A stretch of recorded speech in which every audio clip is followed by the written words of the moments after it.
আমরা সকলেই ঐক্যবদ্ধভাবে তার জন্য কাজ করব।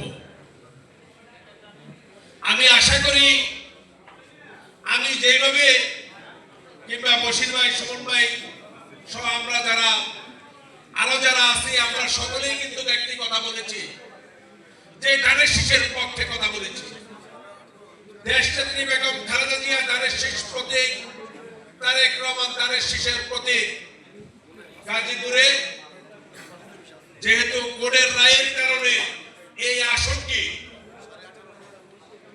বহাল রাখতে আমরা পারিনি, আমরা আইনের প্রতি শ্রদ্ধাশীল হয়ে কোর্টের প্রতি আমরা এই রায়কে মেনে নিয়ে আমাদের দল গাজীপুর ৬কে আবার ২-এর ভিতরে অন্তর্ভুক্ত হয়ে গেছে। সেখানে দল থেকে এম মঞ্জুরুল করিম রনি সাহেব, যিনি আমাদের গাজীপুর মহানগর বিএনপির সাধারণ সম্পাদকের দায়িত্ব পালন করছেন, আমাদের প্রিয় নেতা গাজীপুর সিটি কর্পোরেশনের সাবেক মেয়র, সাবেক এমপি, সাবেক মন্ত্রী অধ্যাপক এম এ মান্নান সাহেবের সুযোগ্য উত্তরসূরি দেশনেত্রী বেগম খালেদা জিয়া তারেক রহমান ধানের শীষ প্রতীক তুলে দিয়েছে। আমরা ৬-এ যখন কাজ করেছি তখন আমরা আপনাদের সাথে ওয়াদাবদ্ধ ছিলাম যে ধানের শীষ কাজ করব। আমি বিশ্বাস করি আপনাদের সামনে একজন রাজনৈতিক ক্ষুদ্র কর্মী হিসেবে করেছি, সেই ওয়াদা আমরা যারা আজকে মঞ্চে উপস্থিত আছি আমরা সবাই রেখেছি। আমরা কিন্তু আমরা তাকে বিজয়ী করব। এখন আসে তাকে বিজয়ী করার জন্য যে কৌশলগুলি অবলম্বন করা প্রয়োজন, বিশেষ করে মঞ্চে যারা যে সমস্ত নেতৃবৃন্দ আছে কিংবা আমার সামনে যারা আছে, আমি সকলের প্রতি আহ্বান জানাবো যে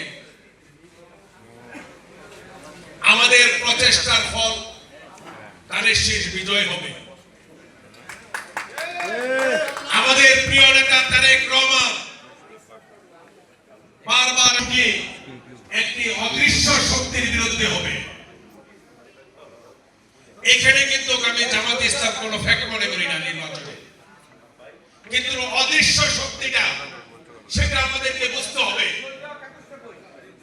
আমাদের নেতা কিন্তু যে কয়টি প্রোগ্রাম করেছে নির্বাচন উপলক্ষে, প্রত্যেকটি প্রোগ্রামে একটি কথা বলে যে নির্বাচনটা হবে অদৃশ্য শক্তির বিরুদ্ধে।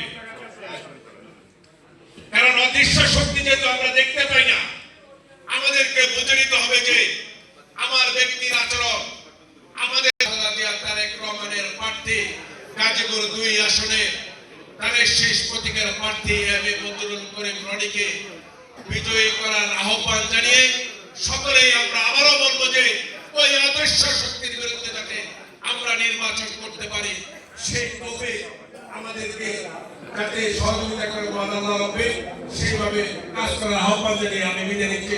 সকলকে ধন্যবাদ। আসসালামু আলাইকুম। আল্লাহ হাফেজ। দেশনেত্রী বেগম খালেদা জিয়া জিন্দাবাদ।